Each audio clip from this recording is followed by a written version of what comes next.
मित्रांनो नमस्कार. ज्ञानशेतीमध्ये आपलं सहर्ष स्वागत आहे. आता मेचा 10-15 तारीख आहे आणि येणाऱ्या खरीप हंगामाची चाहूल लागलेली आहे. शेतकऱ्यांनी शेताची मशागत करून बऱ्यापैकी आता पावसाची वाटच बघणं आहे.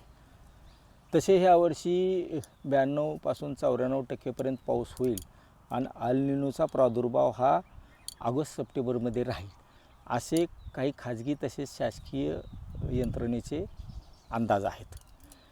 त्यामुळं शेतकरी थोडा चिंतेतच आहे. पण माझं पहिल्यांदाच आव्हान राहील शेतकऱ्याला की मित्रांनो, काही काळजी करू नका, पाऊस चांगल्यापैकी होईल. आणि तसाही आपल्याकडं पावसाचं मागच्या 10 वर्षाचं वितरण जर पाहिलं तर विस्कळीत स्वरूपात आहे. पावसाचे दिवस कमी होत आहेत, अतिवृष्टी होत आहे, थंडीच्या लहरीचं प्रमाण वाढतं आहे, वातावरण बदलामुळं शेतकरी अक्षरशः मेटाकुटीला आलेले आहेत. आणि मग शेतकरी ह्याच्यावर काय मात करू शकतो का?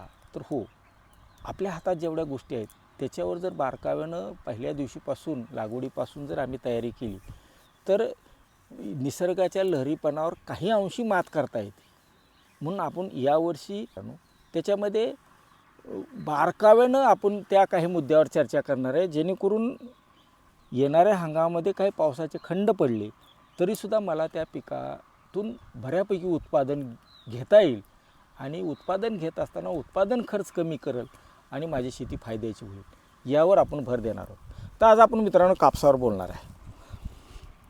कापसाचा विचार केला तर महाराष्ट्रामध्ये कापसाखालील क्षेत्र भारतामध्ये सगळ्यात जास्त क्षेत्रावर म्हणजे 45% क्षेत्र हे कापसाचं महाराष्ट्रामध्ये आहे.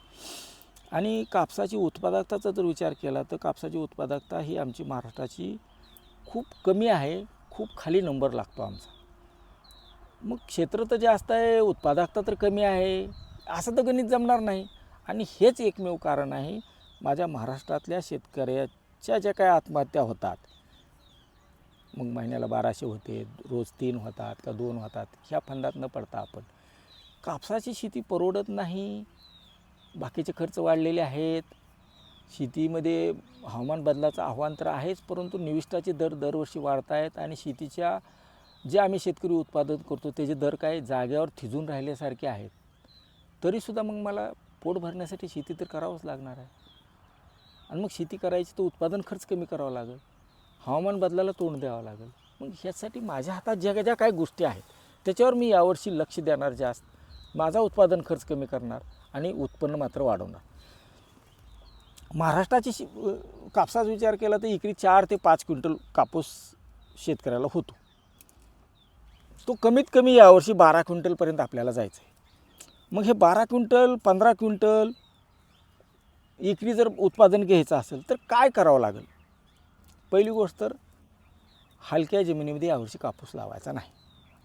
अत्यंत हलक्या मुरमाड जमिनीवर तिथं आपण दुसरे पर्याय पुढच्या व्हिडिओमध्ये मी तुम्हाला देणार आहे. त्यानंतर जर काय मला पाण्याची सोय करता आली, मग ठिबक असेल, तुषार असेल किंवा रुंद वरंबा सरंबाच्या पद्धतीमधनं करून दोन सऱ्यामध्ये पाणी देता येईल का, याचा प्रयत्न करणार आहे आम्ही. ह्या वर्षी कापसाचं उत्पन्न वाढवायचं तर आपल्याला सघन पद्धतीनंच लागवड करायची, म्हणजे एकरी झाडाची संख्या वाढवायची. मित्रांनो, कापसाचे उत्पादन वाढवायचं असेल, ब्राझीलसारखे देश आहे, अमेरिकेसारखे देश आहे, तर हे काय करतात, खूप जवळ लागवड करतात आणि एकाच वेळेस त्यांची वेचणी होती. यंत्रानं लागवड केली जाते, यंत्रानं वेचणी होती. आपल्याकडं सुद्धा आता हे तंत्र यायला लागले. मागच्या 2-3 वर्षापासून केंद्र शासन असेल किंवा दादा लाड आहेत किंवा आमचे माणिकभाऊ आपले ठाकरे आहेत विदर्भातले, जे की मोठ्या प्रमाणात ह्या तंत्राचा प्रसार करतायत आणि आपण तेच पुढं तुमच्यापर्यंत आणण्याचा प्रयत्न करत आहे. आता पहिलं सूत्र जर कापसाचं यावर्षी उत्पादन वाढवायचं असेल तर आम्हाला सघन लागवड करावं लागेल. दुसरं काय, मूलस्थानी जलसंधारण, म्हणजे पडणारं पावसाचं पाणी माझ्या शेतातच कसं अडवता येईल त्यासाठी आम्ही बेडवर लागवड करणार आहे.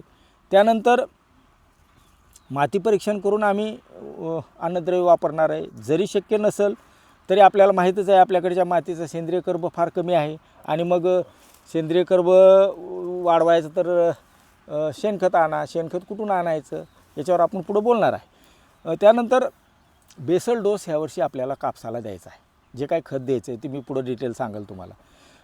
आंतरपीक जर जमलं, मूग उडीद सारखं जे 60-70 दिवसामध्ये पीक येतं आहे, 2 पट्ट्यामध्ये घेता आलं तर घ्यायचं आहे. जे लोक 2 पट्ट्यामध्ये अंतर जास्त ठेवतात, पण आपण यावर्षी जास्त सघन लागवड करणार आहे, त्यामुळे आंतरपिकाचा शक्य झाल्यास ठिबकचा वापर करता येईल. मग 1000-1500ची पेप्सी जरी वापरून आपण एखादा दुसरा हंगामात चालवलं तर तसाही प्रयत्न करणार आहोत. विद्राव्य खतं जी पाण्यात विरघळणारी खतं आहेत ती ठिबकमधून सोडण्यापेक्षा आम्ही फवारणीद्वारे जरी 2-3 टप्प्यामध्ये खतं जर वापरलो, ज्याच्यात खर्चही कमी होईल, थोडं कष्ट वाढेल, परंतु बोंडाचं वजन वाढू शकतं. या 2-4 गोष्टीवर आपण आणि शेवटी एकात्मिक कीड आणि रोग व्यवस्थापन करण्यासाठी जर प्रयत्न केले, त्याची तांत्रिक माहिती घेतली, तर नक्कीच कापसाचं उत्पादन आज जे 5-6 क्विंटल एकरी आहे ते 12 क्विंटल 15 क्विंटलपर्यंत जाऊ शकतं. म्हणजे आपण कापसाचं उत्पादन यावर्षी दुप्पट करणार आहे, जरी पावसाचं प्रमाण कमी असलं तरी. आता मशागत झालेली आहे तुमची, आता वाणाची निवड करायची. मित्रांनो, सघन लागवडीमध्ये जर आपल्याला पूर्वी काय करायचो आम्ही शेतकरी, 3x3, 3x4, 4x4 पर्यंत लागवड करत होते. नंतर कृषी विभागात सांगितलं की तुम्ही 5x1, 4x1.5 अशा पद्धतीने लागवड करायला लागलो.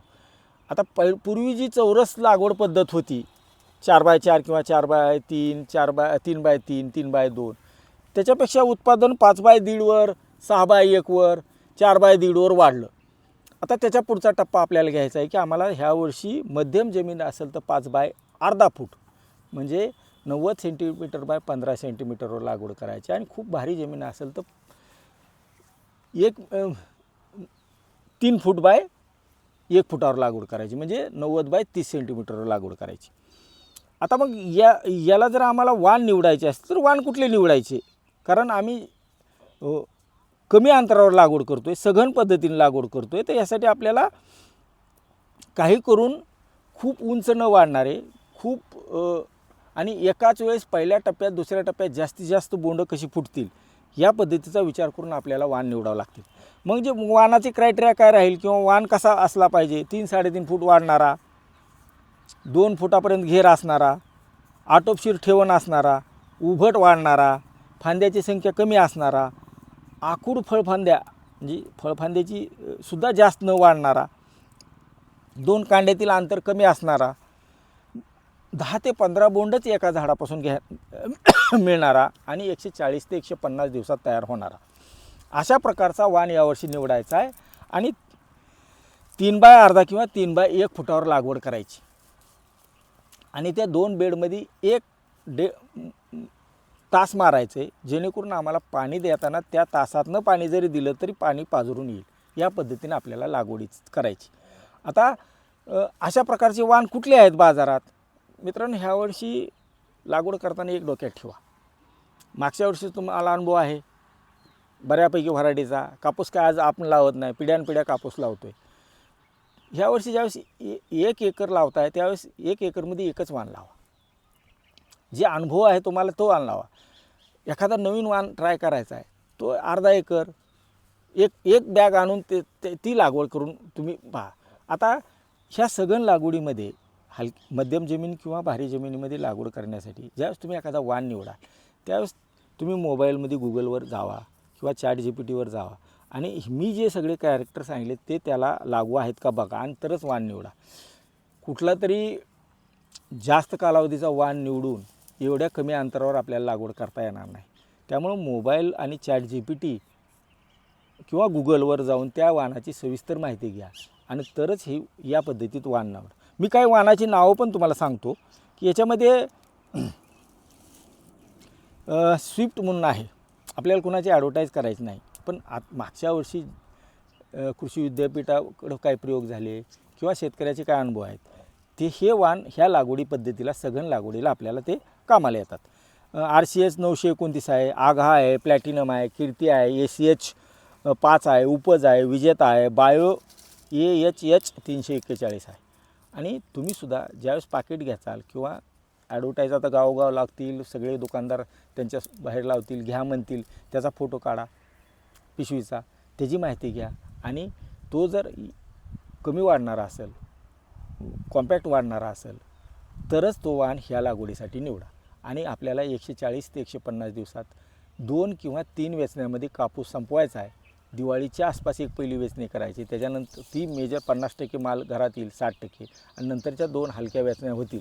आणि त्यानंतर आपण पुढच्या कुठल्या तरी पिकाला जाणार आहोत. पुढचं कुठलं पीक घ्यायचं ते आपण रब्बीमध्ये त्याच्यावर चर्चा करणार आहोत. तर अशा पद्धतीनं आपल्याला वाणाची निवड करायची. आता लागवडीला काकऱ्या पाडा, मार्किंग करा, तुमची नेहमीची पद्धत आहे. आता ह्याच्यामध्ये ज्यावेळेस आम्ही या पद्धतीने लागवड करतो त्यावेळेस त्याला खत कुठलं वापरायचं. जर तुमची जमीन कोरडवाहू असेल मित्रांनो, तर त्यासाठी आपल्याला कृषी विद्यापीठ काय सांगते, 48 किलो नत्र, 24 किलो स्फुरद आणि 24 किलो पालाश, NPK आणि सूक्ष्म मूलद्रव्य जर तुमच्या जमिनीमध्ये कमी आहे, आपल्याकडे आहेच कमी, तर सूक्ष्म मूलद्रव्य ग्रेड 1 हे एकरी 10 किलो यावर्षी काही करून द्यायचं. काही ठिकाणी खर्च वाढवणार आहे आम्ही आणि काही ठिकाणी कमी करणार आहे, आणि एकंदरीत टोटल खर्च कमी करणार आहे. ह्याच्यातलं 24 म्हणजे काय, 48, 24, 24, 48 म्हणजे नत्र, 24 म्हणजे स्फुरद, 24 म्हणजे पालाश, म्हणजे 10, 26, 26ची जर घेतला आपण तर 2 बॅग जर एकरी दिल्या, हे पण लागवड करताना पेरताना ज्यावेळेस तुम्ही टोकन कराल त्यावेळेस त्याच्या बाजूनं सरत्यानं पेरून द्या, 2 बॅग एकरी द्यायच्या, आणि मग पुढं 1 महिन्यानी अर्धी बॅग युरिया, त्याच्यानंतर वाढ किती होती बघून दुसरा युरियाचा हप्ता द्यायचा. तुमची जर जमीन चांगली असेल, पाऊसमान चांगला झाला सुदैवानं, तर तिसरा हप्ता युरियाचा द्यायचा पण नाही. सुरुवातीला युरिया देऊ नका, कारण आपण ही सघन पद्धतीने लागवड करतात. आणि सूक्ष्म मूलद्रव्य ग्रेड 1 मात्र 10 किलो एकरी आपल्याला यावर्षी द्यायचं. या पद्धतीने जर आपण खत व्यवस्थापन केलं तर पुढं आपल्याला अडचण येत नाही. आता सघन लागवडीमधला दुसरा मुद्दा काय आहे, शेंडा खोडायचा. याच्यामध्ये मित्रांनो असं आहे की सघन लागवडीमध्ये आपल्याला 3-3.5 फुटाच्या वरती आपल्याला झाडाची वाढ होऊ द्यायची नाही. 3-3.5 फूट झाड झालं की त्याचा 2 ते 3 इंच मागं जाऊन शेंडा खोडायचा. याचा फायदा काय होतो, वरची वाढ थांबती, नवीन पुढं 4थ्या आणि 5व्या टप्प्यामध्ये आपल्याला काय कापूस वेचायचा नाही. जे पहिल्या 3-3.5 फुटापर्यंत होईपर्यंत, म्हणजे खाली चांगलं बोंड लागलं की शेंडा मारायला पाहिजे. म्हणजे पातं, फूल, पातं आणि मग बोंड आणि पक्वत मारून टाकला की खालचं बोंड पक्व होतं, ज्याचं वजन अक्षरशः 7-8 ग्रॅमपर्यंतसुद्धा होतं. तुम्हालाही माहिती आहे मित्रांनो, पहिल्या वेचणीच्या कापसाच्या बोंडाचं वजन किती भरतं आहे आणि दुसऱ्या आणि तिसऱ्याचं किती भरतं आहे, ह्यात मी काही तुम्हाला सांगायची गरज नाही. आता हा एक मुद्दा झाला. त्याच्यानंतर दादा लाड जे तंत्रज्ञान आहे त्याच्यामधले मुद्दे, आपण सघन लागवड आणि दादा लाड तंत्रज्ञान हे माझ्या फायद्यासाठी काय त्यातलं वापरायचं. ह्याच्यातली जी गळफांदी म्हणतो आपण, ज्याला सोटफांदी म्हणतात, ती कापायची. आता काही वाणामध्ये एकच येते, काही वाणामध्ये 2 पण आणि 3 पर्यंत पण येतात. पण 30-35 दिवसचं झाड झालं की गळफांदी आपल्याला ओळखू येते, जी की थोडी अशी बाहेरच्या बाजूला वाढती, सरळ वाढती. त्याला पहिल्या 2-3 नोडमध्ये म्हणजे पानात तिथं त्याला पातं लागत नाही. ज्यावेळेस पातं लागतं त्यावेळेस आपल्याला लक्षात येते की इथं आता ही गळफांदी आहे, आणि मग त्या वरच्या फांदीला पातं लागलं आणि खालच्या फांदीला पातं दिसत नाही, ती ताबडतोब, तसं तर 2 ते 3 इंचावरच गळफांदी काढली पाहिजे असं आहे. तर गळफांदी कशी काढायची आणखीन थोडं सर्च करा तुम्ही मित्रांनो, मी त्याच्यावर जास्त वेळ घालणार नाही. गळफांदी काढली पाहिजे. आता त्याच्यामध्ये आणखीन आपल्याला ह्या झाडाची वाढ नियंत्रणात करावं लागते. त्यासाठी मग आपल्याला मॅपिकट क्लोराईड म्हणून जे चमत्कार म्हणून जे बाजारात मिळतं ते 200 मिली 40 ते 45 दिवसाची कापूस झाला की 200 मिली 200 लिटरला किंवा 150 लिटरला मारून घ्या. त्याच्यानंतर लगेच 8 दिवसांनी 10 दिवसांनी 250 मिली मॅपिकट क्लोराईड म्हणजे चमत्कार हेच औषध ताबडतोब मारायचं. ह्याने काय होतं आहे, झाडाची काळीक जी वाढ होती ती कमी होती किंवा बंद होतं, झाड थांबतं आणि मग बोंड पोसायला मदत होती. ही जर फवारणी जर उशिरा केली मित्रांनो तर बोंडाची वाढसुद्धा होत नाही, हे लक्षात ठेवा. जर तुम्हाला चमत्कार वापरायचं आहे तर आपल्याला पहिलं बोंड भरतानाच आपल्याला मारावं लागेल, जेणेकरून नाहीतर मग टोटल झाडाची वाढच थांबन आणि मग बोंड पण वाढणार नाहीत. तर आपण जे सगळं बोलतो आहे हे सगळं ह्या व्हिडिओच्या खाली जे तुम्हाला लिंक दिलेले आहे त्याच्यामध्ये सगळं सविस्तर दिलेलं आहे. कुठल्या दिवशी वाढ बघून किती फवारायचं, काय करायचं, या पद्धतीनं आपल्याला जावं लागणार आहे. आता दादा लाडमध्ये काय म्हटलेलं आहे त्यांनी 4-5 मुद्दे सांगितलेले मित्रांनो. दादा लाड तंत्रज्ञानामध्ये जर विचार केला तर त्यांनी 4 मुद्दे जे सांगितलेले आहेत सघन लागवड करा, 3x1 फुटावर लागवड करा, गळफांदी काढा, प्लास्टिक मल्चिंगचा वापर करा, ठिबकचा वापर करा आणि ठिबकमधून रासायनिक खतं पाण्यात विरघळले द्या. एवढा खर्च करायची जरी गरज नसेल तर त्यातला मुद्दा सघन लागवड आणि गळफांदी आणि वाढरोधकाचा वापर ह्या 3 गोष्टी जरी केल्या तर बऱ्यापैकी आपला खर्च कमी होऊ शकतो आणि आपल्याला उत्पादनामध्ये वाढ येते. तर आपण वाढ नियंत्रणाबद्दल आता सुरुवातीला तण नियंत्रणाबद्दल आपलं एक बोलायचं राहून गेलं. याच्यामध्ये तण नियंत्रण ज्यावेळेस करायचे त्यावेळेस कपासाची टोकन केल्या जर आपण साधं पेंडामेथिलीन जे स्टाम्प किंवा स्टाम्प एक्स्ट्रा येतं ते जरी मारलं तर सुरुवातीला 1.5 ते 2 महिन्या 1.5 महिना तरी आपल्याला बऱ्यापैकी तणाचं नियंत्रण करता येतं. आणि त्याच्यानंतर तुम्हाला जर तणनाशक वापरायचं असेल तर हिटवीड मॅक्स म्हणून जे येतं ते जर वापरलं आपण मित्रांनो तर चांगल्यापैकी तण नियंत्रण होतं. पाऊस कमी असेल तर पाळ्या टाका. खत पुढचं द्यायचं असेल तर सरत्याने पेरून खत द्या. उघडं खत राहत असेल तर खत देऊ नका. मी स्पष्ट म्हणेल खर्चही वाचेल आणि त्याचा तुम्हाला फारसा उपयोग होणार नाही. आता एकात्मिक कीड रोग आणि नियंत्रणासाठी हे सगळे आपण BG2चे वाण वापरतो. त्यामुळं रस शोषण करणाऱ्या किडीचंच थोडं नियंत्रण करावं लागतं. आणि आमचा 140-150 दिवसात आम्ही कापूस पण काढणार आहे. त्यामुळे गुलाबी किंवा सेंद्रिय बोंडाळीचाही प्रश्न येणार नाही. याच्यामध्ये साधी सुरुवातीला जर औषधं मारली, योग्य अंतरावर लागवड केली, गळफांदी केली आणि झाडं जर गच्च झाली नाहीत, मोकळी हवा खिळती राहिली, सूर्यप्रकाश चांगला राहिला तर आपोआप कीड आणि रोगाचंही प्रमाण कमी येतं. याच्यामध्ये 2-3 कॉन्फिडॉर म्हणून जे येतं ते एक वापरावं, ॲसिडामाप्रिड वापरावं. त्यानंतर रोगरसारखं औषधसुद्धा खूप चांगलं आहे, डायमेथोड ज्याला म्हणतो आपण, किंवा थायोमेथॉक्झाम आहे. हे 2-4 औषधावर तुम्ही कापूस यावर्षी आणू शकता. रोगाचं प्रमाण तितकंसं येत नाही.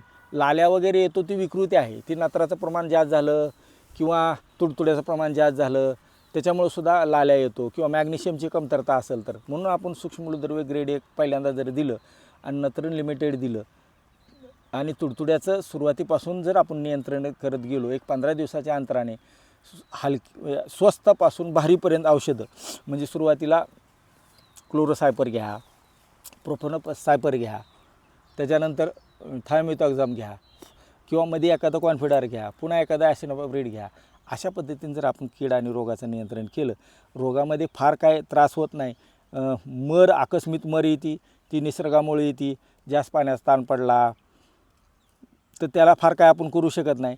आणि रसायनाच्या कुठल्याही आळवण्या करू नका, कुठल्याही प्रकारचे ह्युमिक ॲसिड वापरू नका, कुठल्याही प्रकारचं टॉनिक पिकाला देऊ नका. यावर्षी अनिश्चित पाऊस आहे त्यामुळं खर्च कमी करण्यासाठी फक्त रासायनिक खत ते पण पेरून एका जागेवर एकच डोबा, कारण आपण खूप कमी अंतरावर लागवड करतो आहे. 4-5 पॅकेटमध्ये आपली एका एकरची 3 बाय अर्धा फुटाची लागवडसुद्धा 5 पॅकेटमध्ये झाली पाहिजे. ह्या हिशोबाने लागवड करा. प्रत्येक टप्प्यावर खर्च कसा कमी करता येईल हा डोक्यात विचार यावर्षी आपल्याला घ्यावा लागेल.